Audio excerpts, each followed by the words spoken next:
Breaking news. এইবার সরাসরি ছাত্রদের সঙ্গে কোটা বিরোধী আন্দোলনে নামলেন শাকিব খান। সরকারের বিরুদ্ধে গর্জে উঠে একই বললেন তিনি। বিস্তারিত জানতে চ্যানেলটি সাবস্ক্রাইব করে ভিডিওটি শেষ পর্যন্ত দেখতে থাকুন। কোনোভাবেই যেন কোটা আন্দোলনকারীদের থামাতে পারছে না সরকার। পুলিশের লাঠিচার্জগুলি, টিয়ার গ্যাস অপেক্ষা করেও আন্দোলন চালিয়ে যাচ্ছেন সাধারণ শিক্ষার্থীরা। তাদের উপর অন্যায়ভাবে গুলি করছে পুলিশ এবং ছাত্রলীগের নেতাকর্মীরা রাতের অন্ধকারে গ্রেপ্তার করা হচ্ছে আন্দোলনকারীদের।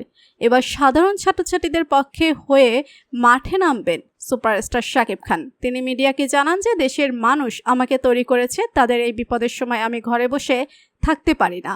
নির্বিচারে আমার ভাই বোনদের উপর অত্যাচার করছে, একজন মানুষ হিসেবে আমি এটা সহ্য করতে পারবো না। আমি পুলিশ বাহিনীর উপর নিন্দা জানাই, তারা অন্যায়ভাবে আমার ভাই বোনদের উপর অত্যাচার করছে এবং আমি সরকারের কাছে অনুরোধ করব তিনি যেন সুস্থভাবে এটার একটা ভালো সমাধান করে দেন। আমার অসংখ্য সাধারণ ভাই বোনদেরকে মারা হয়েছে, আমি তার সুস্থ বিচার চাই।